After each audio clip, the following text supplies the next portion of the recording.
నీవు నీళ్లతో కడగబడలేదు.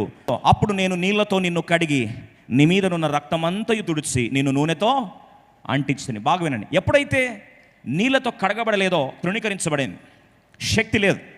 కానీ 9వ వచనం ప్రభు అంటాడు, నేను ఎప్పుడైతే రక్తంలో చూశానో నేనేం చేశాను, నీటితో కడిగాను. బాగా వినండి, నీటితో కడిగిన తర్వాత నెక్స్ట్ స్టెప్ 9వ వచనంలో నూనెతో అభిషేకం. ఈరోజు మనందరికీ అభిషేకం కావాలా?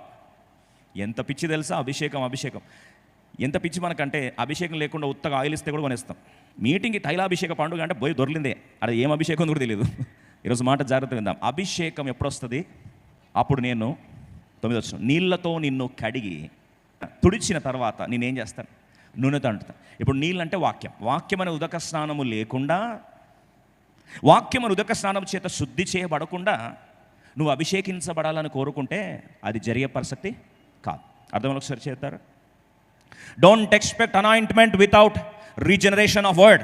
వాక్యం ఉదక స్నానం లేకుండా అభిషేకము పొందడం అనేది అసాధ్యం. అభిషేకం లేకుండా మానవాతీతమైన కార్యములు అనుభవించడం అనేది అసాధ్యం. Without anointing you cannot see the supernatural things of God. ప్రభు అన్నాడు, శక్తి చేత బలం చేత కాదు, ఆత్మ ద్వారానే జరుగుతుంది. కాబట్టి ఆత్మాభిషేకం దయచే. నీకు వాక్యమున ఉదక స్నానం లేదు, వాక్యంతో నింపబడే లేదు. అసలు వాక్యమునకు నీకు కిలోమీటర్ దూరం పారిపోయే నైజం, నీకు మాత్రం అభిషేకం కావాలి. ఎలా ఎక్స్పెక్ట్ చేస్తావు?